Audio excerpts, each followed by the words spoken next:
네, 오늘 주신 하나님 말씀은 로마서 8장 24절로 28절 말씀입니다. 로마서 8장 24절로 28절 말씀입니다. 우리 한 절씩 교독하고 마지막 절을 함께 봉독함으로 우리 하나님 말씀 읽도록 하겠습니다. 우리가 소망으로 구원을 얻었음에 보는 소망이 소망이 아니니 보는 것을 누가 바라리요.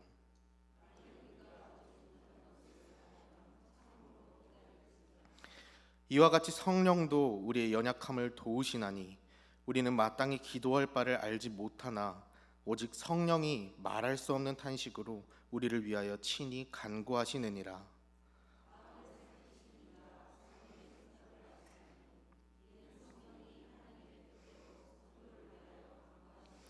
함께 읽겠습니다. 우리가 알거니와 하나님을 사랑하는 자 곧 그의 뜻대로 부르심을 입은 자들에게는 모든 것이 합력하여 선을 이루느니라. 아멘. 네, 할렐루야. 이 시간 부족한 종이 아닌 하나님 말씀에 집중하여 그 말씀의 힘을 얻어가시는 여러분이 되길 간절히 소망합니다. 네, 저희는 지난 수요 예배 가운데 성경에 나타난 성령이란 무엇인가? 성령이란 거룩하시고 전능하신 또 만물의 창조주이신 하나님의 영, 즉 성령 하나님을 우리가 알게 되었습니다. 또한 우리가 살아가는 데 있어서 이 성령 하나님은 우리를 도우시는 분이시나 우리가 도우시는 분이시기 때문에 다른 이제 성부 하나님, 성자 하나님보다는 위격이 낮다라는 착각을 하긴 하는데 절대 그렇지 않고 삼위일체 하나님 동일 위격으로서 언제나 우리에게 도움을 주시는 거룩하신 성령 하나님임을 우리가 또한 알게 되었습니다. 내가 억지로 채우려고 해도 채우려고 하지 않아도 우리의 주도가 아닌 성령의 주도로 우리와 언제나 함께 하시고 또 성령 하나님이 나와 동행하시고 있나 의심하는 그 순간에도 언제나 우리를 도우시고 동행하시는 함께 하시는 성령을 우리가 또한 알게 되었습니다. 그렇다면 언제나 우리와 함께 하시며 또 내 의지가 아닌 성령 하나님의 주권으로 주도하심으로 언제나 우리를 도우시고 우리를 살피시는데, 그렇다면 이 성령 하나님께서 당신의 주권으로 일하실 때에 사역하실 때 어떻게 일하시고 사역하시느냐, 그것을 우리가 오늘 함께 알아보려고 합니다.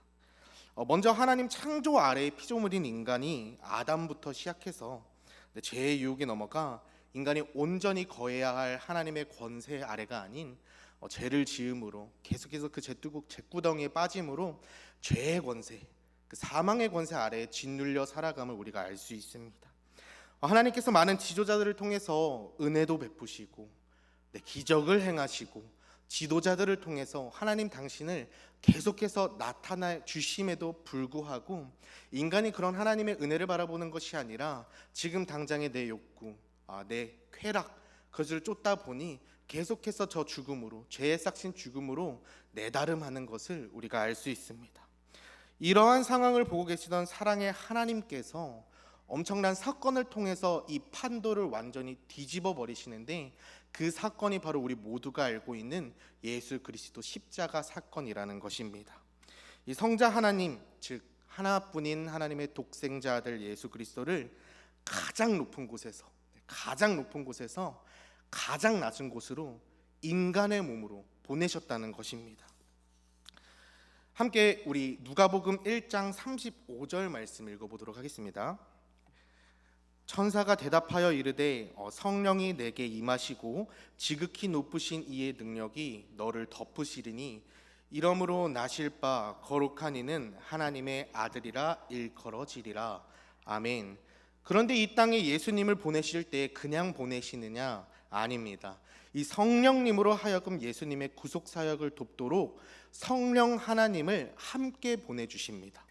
그 도움의 첫 시작이 바로 동정녀 마리아가 예수님을 잉태하신 사건입니다. 이 평범한 인간의 방법이 아닌 이 평범한 인간이 생각할 수 있는 그 범위를 아득히 벗어난 방법으로 하나님께서 예수님을 이 땅에 보내시게 된 것입니다. 그 후에 누가복음 3장 21절에서 22절을 보니 백성이 다 세례를 받을 때 예수도 세례를 받으시고 기도하실 때에 하늘이 열리며 성령이 비둘기 같은 형체로 그의 위에 강림하시더니 하늘로부터 소리가 나기를 너는 내 사랑하는 아들이라 내가 너를 기뻐하노라 하시노라. 아멘. 예수님께서 이 땅에 오셔 30년의 시간을 보내시고 성장하시고 본격적으로 사역을 진행하기 위하여 공생애를 시작하실 때 성령님께서도 이 예수님의 구속 사역을 도우시는 것을 본격적으로 시작했다는 것입니다. 예수님께서 요한에게 물로 세례를 받고 기도하실 때 이 다른 사람들은 그냥 물로 세례를 받으면 끝이었겠지만 예수님께서 물로 세례를 받으시고 기도하실 때에 성령이 비둘기 같은 형체로 그의 위에 강림하시더니 이 예수님께서는 일반 사람들과 다른 하나님의 아들이심을 성령님께서 증명하시고 또한 능력을 부어주셨다는 것입니다. 이렇게 성령의 도우심에 성령 충만함으로 예수님께서 곧바로 한 것이 무엇이냐? 바로 요단강 건너가서 광야에서 40일 금식 기도를 하신 것입니다. 금식 기도를 시작으로 수많은 기적과 또 우리가 본받아야 할, 우리가 갖추어야 할 그런 삶의 모습을 먼저 본이 돼서 보여주시고 모든 인간이 감당해야 했던 고통, 고난, 침뱉음, 저주, 마지막으로 죽음까지 혼자서 대신 짊어지심으로 예수님께서 이 땅의 공생의 기간을 성령 하나님과 함께 같이 사역함으로 끝내게 되신 것입니다. 그러나 예수님께서 우리의 모든 죄를 짊어지시고 십자가에 못 박히심으로 우리의 죄가 사함을 받았는데 이제는 인간이 더 이상 죄를 범하지 않고 정결하게 살아갈까요? 네, 아니라는 것입니다. 여전히 똑같은 모습으로 살아가고 있습니다.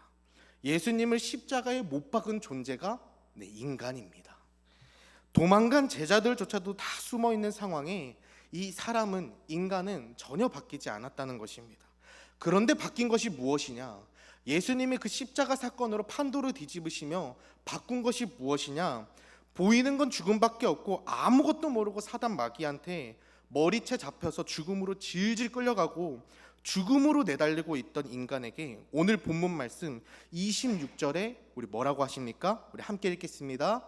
이와 같이 성령도 우리의 연약함을 도우시나니 우리는 마땅히 기도할 바를 알지 못하나 오직 성령이 말할 수 없는 탄식으로 우리를 위하여 친히 간구하시느니라. 성령이 그 모습을 보시고 말할 수 없는 탄식으로, 여러분, 말할 수 없는 탄식으로 성령님 아신다는 겁니다. 이 발 한번 잘못 디뎠을 뿐인데 내가 생각했을 때 이게 정답인 줄 알고 내 감을 한번 믿었다가 온갖 죄, 따라오는 온갖 죄에 두드려 맞아서 만신창이가 된 꼴로 이 기도할 힘도 없이 이 사단에게 질질 끌려가고 있는 나를 보시고 그 고통을 아시고 너무 안타까워서 그 모습을 보자니 너무 마음이 아파서 말할 수 없는 탄식으로 친히 간구하여 주신다는 것입니다. 이 거룩하신 예수 그리스도를 도우시던 성령 하나님께서 이제는 아무 힘도 없고 아무 쓸모도 없는 나를 도와주기 시작하신다는 것입니다. 우리 함께 누가복음 24장 49절 말씀 한번 읽어보겠습니다.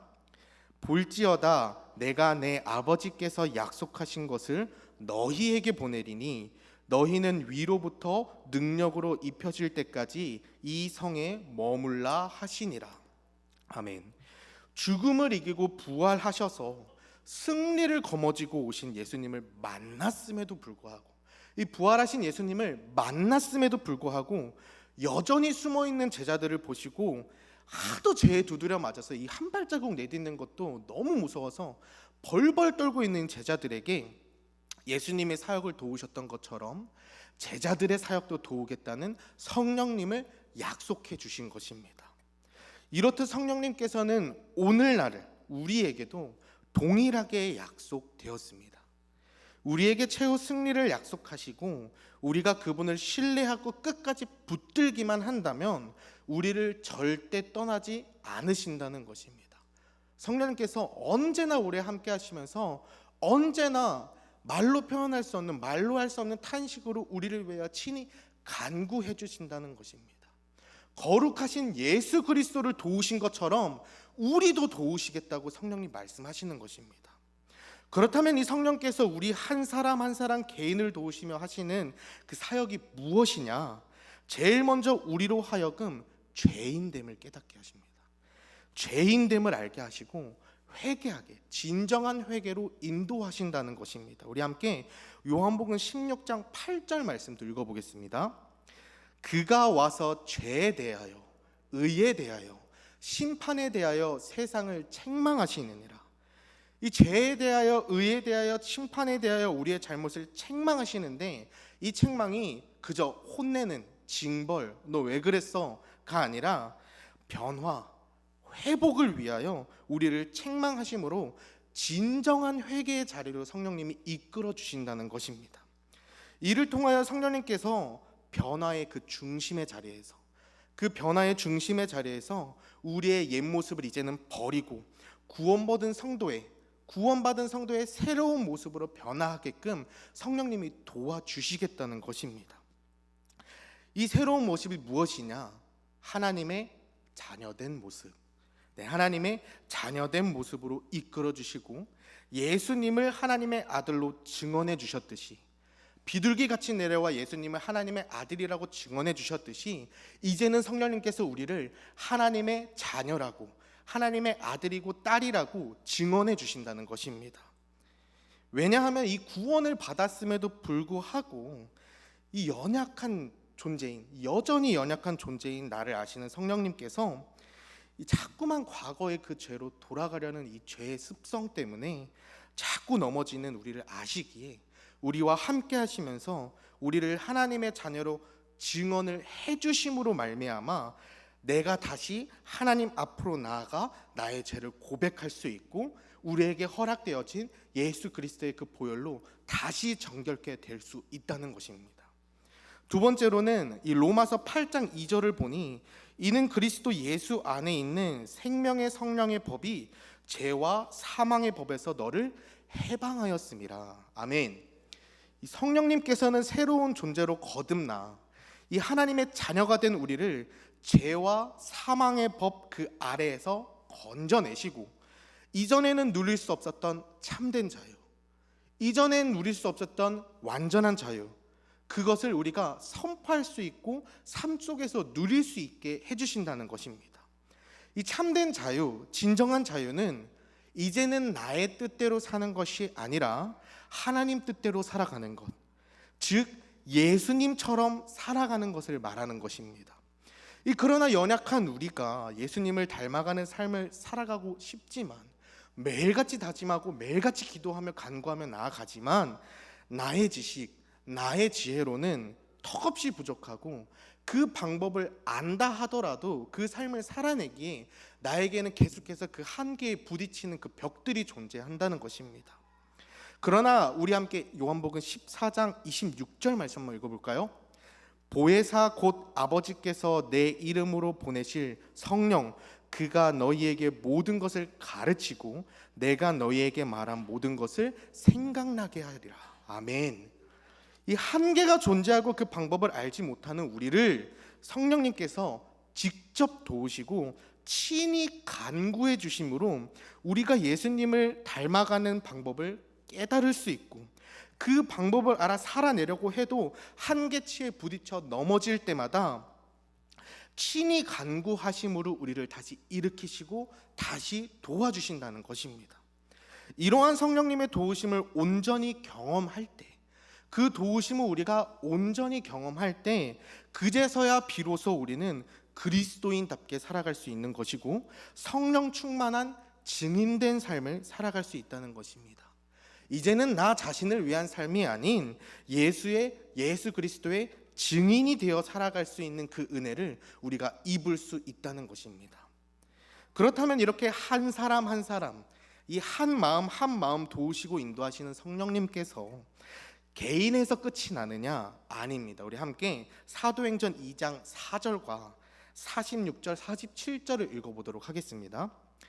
그들이 다 성령의 충만함을 받고 성령이 말하게 하심을 따라 다른 언어들로 말하기를 시작하니라. 46절입니다. 날마다 마음을 같이하여 성전에 모이기를 힘쓰고 집에서 떡을 떼며 기쁨과 순전한 마음으로 음식을 먹고 하나님을 찬미하며 또 온 백성에게 칭송을 받으니 주께서 구원받는 사람을 날마다 더하게 하시니라. 아멘. 예루살렘 다락방에 모여 성령님을 기다리며 기도한 것은 한 사람이 아니라 120명이었습니다. 함께 연합하여 공동체를 이루고 서로를 위하여 중보하며 성령님, 예수님께서 말씀하시고 약속하신 그 성령님을 기다리니 그때 성령님이 이 다락방에 임하사 이 연합체를 축복하시고 성령의 바람이 불므로 말미암아 이곳에서 교회가 시작되었다는 것입니다. 이 다락방에 모인 120명의 사람들이 서로 잘 맞고 신념이 좀 잘 맞고 말 잘 통하고 친한 사람들이 모였을까요? 아니요. 120명 모두 다 다른 사람 모였습니다. 이 자리에 모인 우리도 한 사람 한 사람 모두가 다르듯이 120명 모두가 다른 사람들이 모였지만 딱 하나 이들이 하나 공통되게 이들이 마음이 합하여 나아간 것은 무엇이냐면 바로 성령입니다. 예수님께서 약속하신 그 성령, 예수님께서 우리에게 말씀해 주신 곧 오리라고 말씀해 주신 그 성령 하나만 우리가 한 마음으로 붙들고 나아가며 중보하며 기도하며 나아가니 성령님이 그곳에 임하시사 성령의 불을 내려주시고 하나의 연합체를 축복해 주시고 교회를 시작하셨다는 것입니다. 그렇다면 그리스도의 몸된 교회로서 교회의 사명은 예수님의 사역을 이어가야 하는 것입니다. 그러나 사명을 감당하기에는 때때로 이 환난과 고난이 우리에게 찾아오게 됩니다. 우리 성도들은 늘 고난과 박해에 노출되어서 세상의 박해, 직장의 박해, 깊이 들어가면 가정의 박해까지 이 인간의 힘으로는 이 사명을 감당하기에는 너무나도 어렵다는 것입니다. 그러나 성령님께서 교회와 함께 하시며 사역하시기를 함께 데살로니가전서 1장 6절 말씀을 읽어보면 또 너희는 많은 환난 가운데서 성령의 기쁨으로 말씀을 받아 우리와 주를 본받은 자가 되었으니. 아멘. 아무리 어려운 상황들이 나를 넘어뜨리려는 상황들이 덮친다 하더라도 성령님께서 사명 완수를 가능케 하여 주시는 것입니다.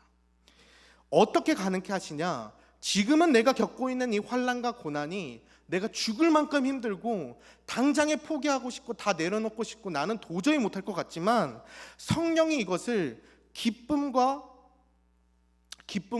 영광으로 바꿔주신다는 것입니다.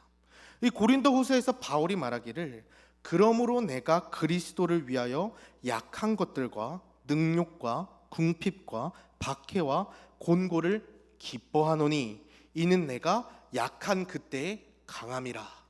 내가 약한 그때에 성령을 통하여 내가 강함을 얻을 수 있다는 것입니다. 이렇게 성령의 도우심과 인도하심에 순종하며 나아가니 초대교회는 믿는 사람들이 점점 늘어나게 되고 부흥을 경험할 수 있게 되었다는 것입니다.